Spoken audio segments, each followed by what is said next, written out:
Magandang gabi. Nais ko lang talakayin itong kakaiba na sinulat ni Justice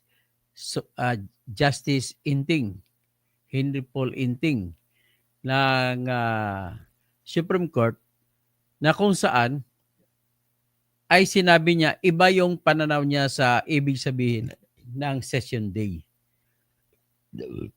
Sa desisyon ni Justice Marvick Lunen na siyang sumulat sa majority, ay sinabi niya ang session day, kung magbibilang ka kung ilang session day na ba ang nakaraan para malaman na ipasok na yung mga impeachment complaint sa kalendaryo o na para pag-uusapan. Sa sagot sa decision ni Justice or Senior Associate Justice Marvick Lunen, ang pagbilang daw kung ano ang session day ay yung kada session na may araw. Halimbawa, may araw na session ay session day daw may isang araw. Yung ibang session daw, isang numero lang ng sessionan, may 3 araw. Yung ibang session may 4 na araw. So, ibig sabihin, ang kanyang pagtingin kung ano ang session day ay yung kada numero ng session. Pero pagdating na may sa core inting, iba, dapat daw ay bawat araw na may session, bilang kada araw, isang bilang na araw na session day yun. At ang ganda ng kanyang dahilan. Ang kanyang dahilan ay napakaganda at talagang pwede mo papaniwalaan na iyon pala talaga ang ibig sabihin ng session day. Pagkatapos, sinabi niya rin na sa kanyang desisyon, hindi na pwedeng tumawid yung impeachment na reklamo sa ngayon, nung nakaraang kongreso na inaprubahan ng mga dating grupo ng senador, ay hindi na pwede makatawid sa bagong grupo ng senador. Yun ang sinabi niya, natahasan at ang ganda ng mga rason niya. Okay, pag-usapan natin para ipakita ko yung desisyon ni Justice Inting. Yan po ang desisyon niya. So, Justice Inting, sabi niya, I agree with the ponencia insofar as it prohibits the Senate from holding further proceedings on the subject impeachment complaint. I submit the following grounds. Number 1, the verified complaint for impeachment filed against petitioner Sara Z. Duterte on February 5, 2025 is violative of the 1-year bar rule under Article 11, Section 3, Paragraph 5 of the 1987 Constitution because the House of Representatives circumvented, pinapaikot, its application by disregarding the constitutional time frame set forth in Article 11, Section 3, Paragraph 2 of the 1987 Constitution. And number 2, the 20th Congress 20th Senate cannot act upon the articles of impeachment that was passed by the House of the 19th Congress. So, yan, dalawa lang ang sinabi niya. Although isa siya sa bumoto sa pabor. So, ngayon, sinasabi ko kanina na ang gusto niya mangyari sa pagbilang kung ano ang session day ay dapat kada araw na may session. Hindi yung kung pang-ilang sesyon na ito, pang-unang sesyon, pangalawang sesyon. Ang ginawa kasi ni Justice Marvick Lunen, yung pang-ilang sesyon ay kinonsidera niya yung unang sesyon ay unang araw na rin na session day. Yung pangalawang sesyon ay hindi niya kinukonsidera na unang araw, na pangalawang araw, kung ang unang sesyon ay natapos sa loob ng 2 araw o 3 araw. Yun po ang kanyang punto. So ngayon, very explicit naman po sa ating Constitution na nagsasabi na yung veripikadong impeachment complaint ay kailangan ilagay sa calendar of business o order of business ang na pag-usapan ang sinampang reklamong impeachment. So ang tanong ngayon, nakasampu ba o hindi? Yan. So ngayon, ang aking interpretasyon ay naaayon sa interpretasyon naman ni Justice Inting. Kasi noong kung titingnan mo yung 1987 Constitution, ito po, basahin natin sabay-sabay.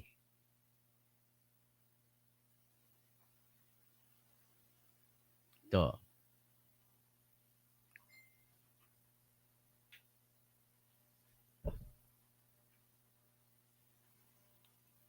Ito po siya, ito po siya.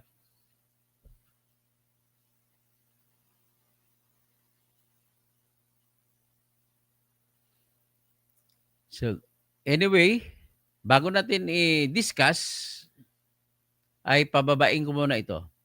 At maglagay muna ko ng aking pasakalye.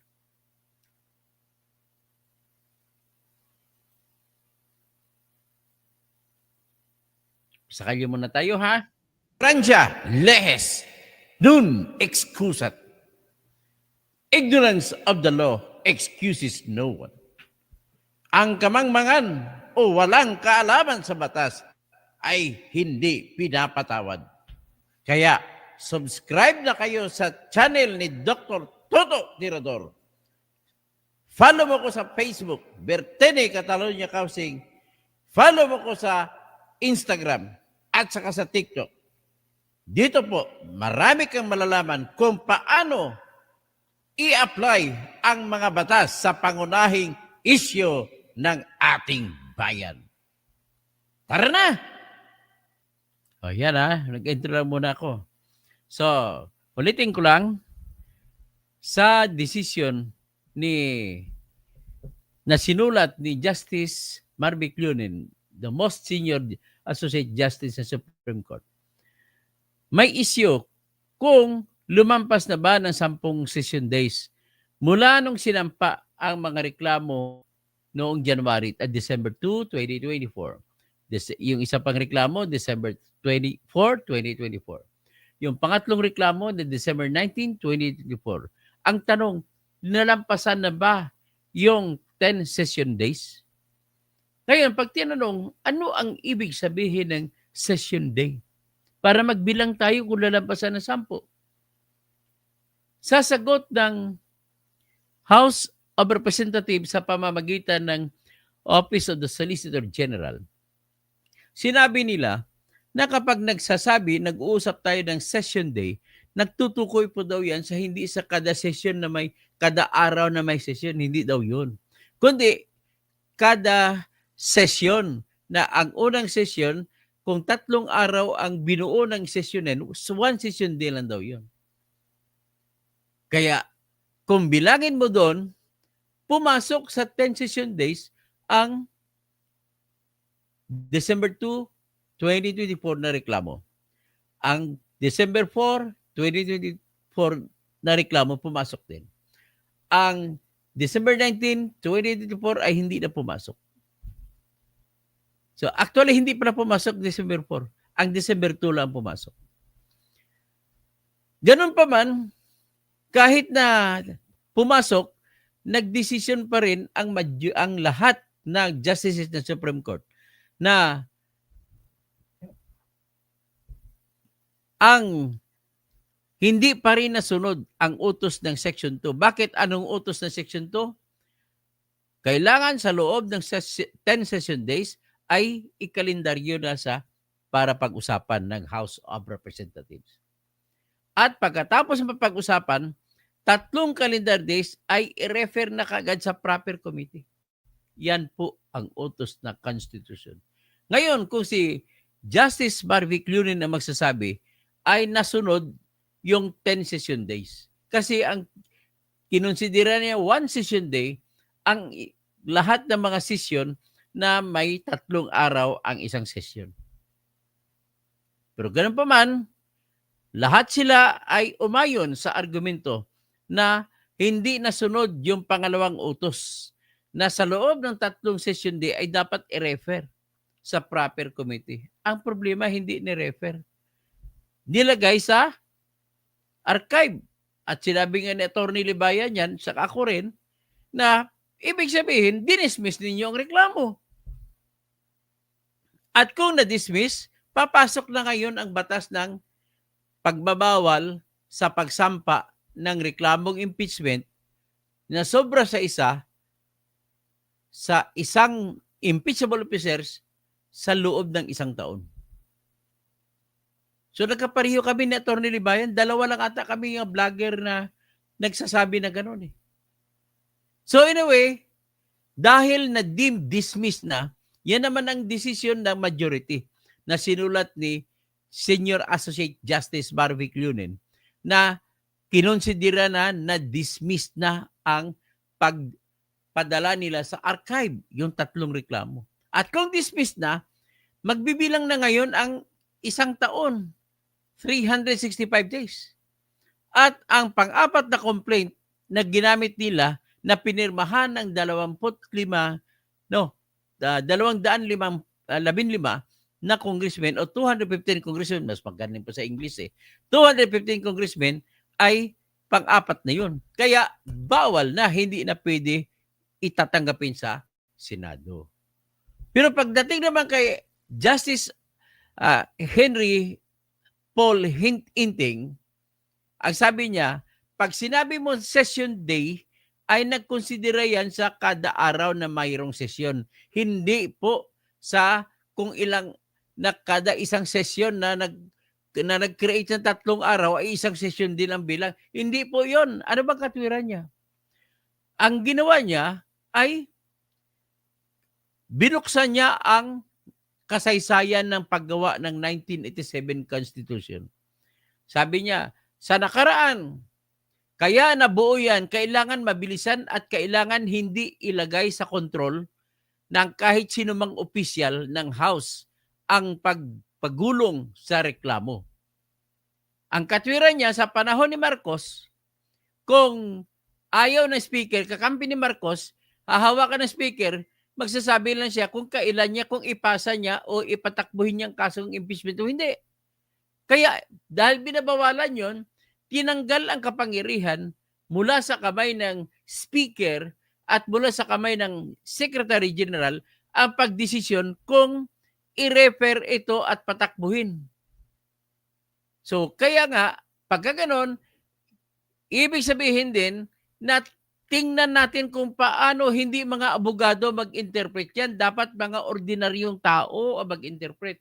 Kung ordinaryong tao na hindi nakapag-aral ng abogasiya, pag sinabi mo session day, 1 araw lang yan. Kaya sabi niya, 1 araw lang yan, dapat yan. So ano pang katwiran niya? Kasi nga kung gagawin natin, tatagal yan pag sinunod natin. Halimbawa, hindi mo kakampi ang ikaw nag-file ng impeachment, hindi mo kakampi speaker. Ang gagawin ng speaker, magsasagawa lang session na 1 linggo, 1 session, 1 number. Hindi pwede. So kaya nga, para walang gulo sa mata ng publiko, ay kung ano ang ibig sabihin sa publiko, sa mga ordinaryong tao ng 1 session day, ay 1 araw din. At sinadya na yan para mabilis ang takbo. Kahit na harangan ng speaker, mabibilis pa rin ang takbo, hindi pwedeng pigilan. Kaya nga, pagkatapos ng 10 session days, ay dumugtong ng 3 session days. Hindi pwedeng tanggihan ng speaker. Hindi pwedeng harangan ng speaker. So, ang ginawa nila pagharang nito nakaraan ay ginawa nilang 1 session day, ang isang session na 3 araw ang kinakailangan mag-session. Sabi ni Henry Hinting, Justice Henry Hinting, hindi pwede. Kailangan 1 araw na may session. Bawat araw ay 1 session na yun. Kada araw. So, kaya, ang nangyari, ang purpose niyan ay para mapuwersa ang speaker na pag-usapan kagad. At kung mapag-usapan, 3 araw lang binibigay sa speaker. Kailangan ibigay na sa committee na maghahawak ng reklamong impeachment.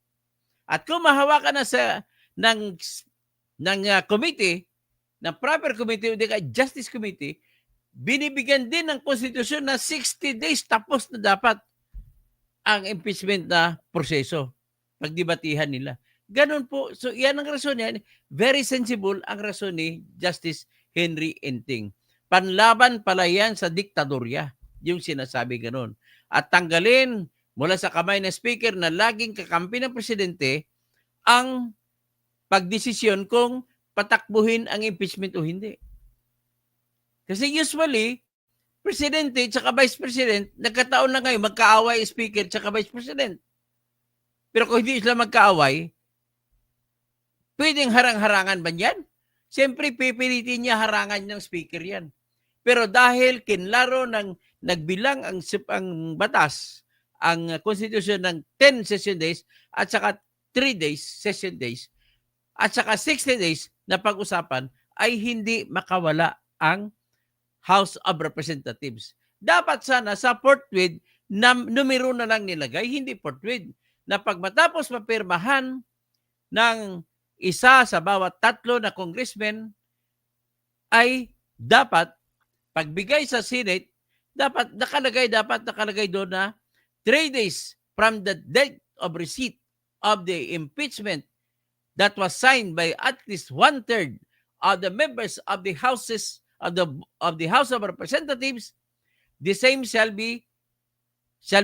begin for the trial in 3 days from receipt. Dapat ganun naglagay. Kasi kung hindi nilagay yon, di kita mo si Chis Escudero, pwede sabihin, reasonable day. Pwede sabihin, hindi, may iba pa kaming trabaho sa kanayan.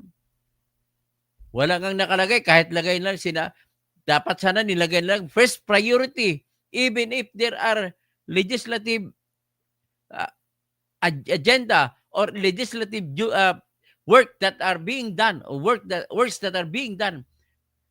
Impeachment must, as soon as it is received, must start on that first day of receipt. Dapat ganoon na hindi nga immediately, hindi forthwith. So anyway, binibring up ko lang ito. Yun pala, may kasaysayan ito sa diktadorya ng panahon ni Marcos. Kaya pala, dapat kada araw, dapat isang araw. Nevertheless, isa lang naman sa justice yung nagsasabi niyan. Pero very sound ang argument niya. Pangalawa naman, sinasabi niya, walang kapangyarihan ang bagong Senado na tanggapin ang impeachment na sinampa sa dating Senado ng dating Kongreso, dating House. Kasi, sabi niya, kinuha niya ang modelo ng galing tayo sa Amerika, sa Pennsylvania, State of Pennsylvania, ay kaagad pinapatay ng impeachment kung hindi matatapos sa Kongreso na yan. Sa State of Pennsylvania. Kaya, sa Pilipinas naman, dapat patay na yan. At iba, yung bagong Senado, kasi ang katwiran niya, pareho din sa katwiran ni Senator Tol Tolentino, na sinasabi niya, ang setup ng Pilipinas ay 24 ang senador. Sa 24, 12 ang hinahalal bawat 3 taon.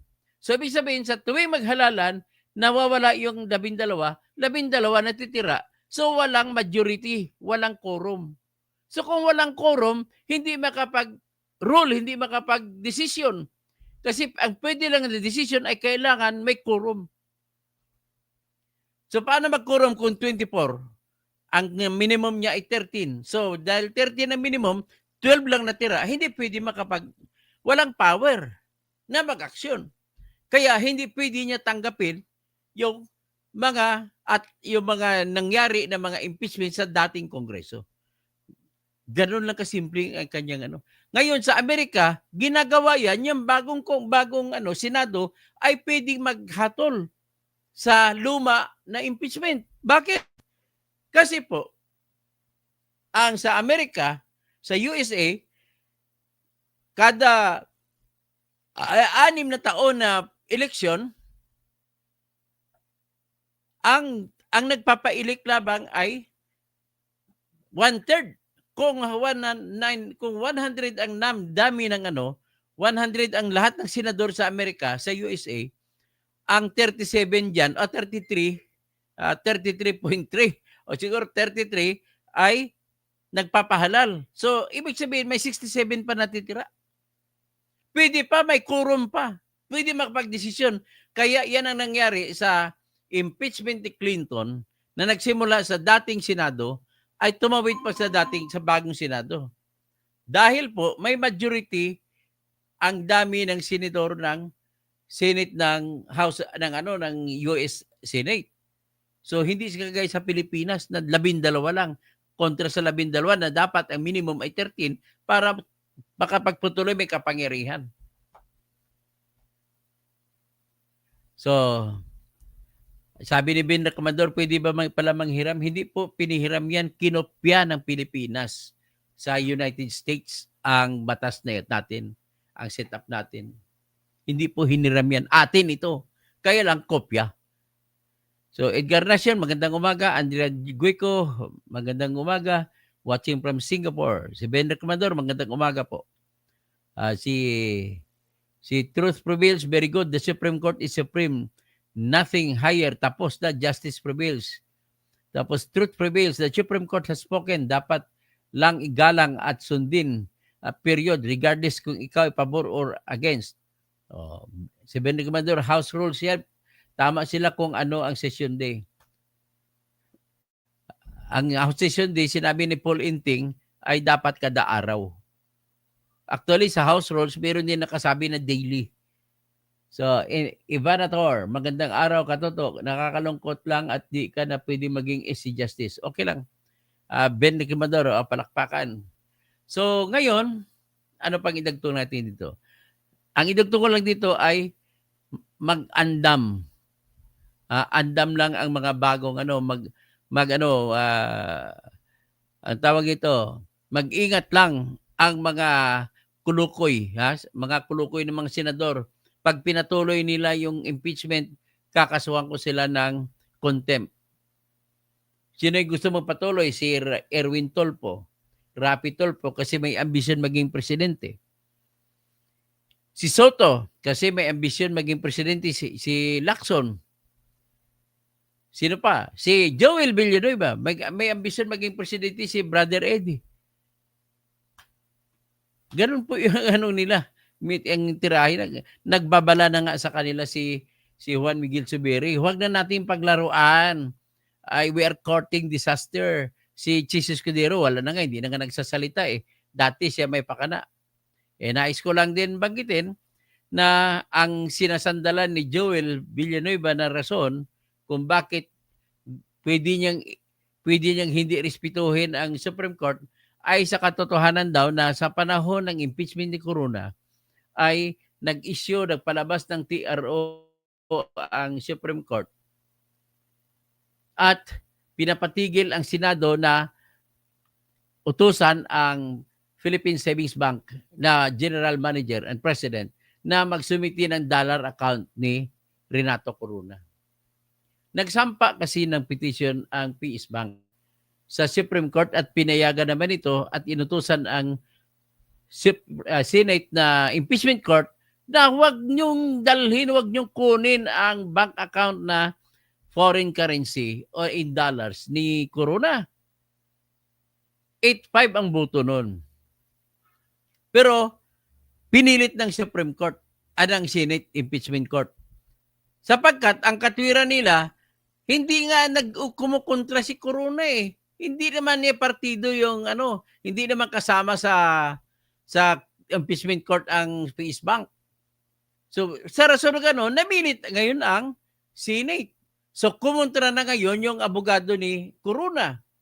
Pag kontra, nasa question sa Supreme Court pa ang issue, ang tanong kung pwede bang bawalan o hindi ng TRO.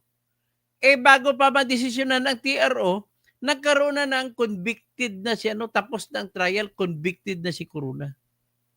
At siyempre, convicted na, wala na silbi, hindi mo na magagamit, naging moot an academic. So kaya hindi mo yan pwede, Joel, magagamit yung nangyari sa Corona trial. At besides, sa Corona trial, ang tawag namin yan, interlocutory yun, na kahit pigilan mo, ituloy-tuloy pa rin impeachment. Ito naman, sa bago, sa kay Sara, ay ipinatigil talaga ng Supreme Court ang buong impeachment na wala talaga jurisdiction, walang authority. Kaya dismiss na right away. So kung dismiss, wala kayong kapangyarihan para magpatuloy. O ngayon, babalik na lang tayo. Ano bang gagawin ng Senado dahil magpapatuloy pa ba ito sesyon? O kung magpatuloy man, anong tanging pwede magawa nila? O yan. Siguro sa sunod na lang natin pag-usapan yan. O magandang umaga po, si Ben Recamador. Okay na po, tama po kayo. Kinopya batas natin sa Amerika. Kaya lang, kumopya na nga lang tayo, gumagaya na nga lang tayo, hindi pa buong ginagaya. Yan lang problema ng Pilipinas. Okay, hanggang dyan na lang po at magandang umaga po.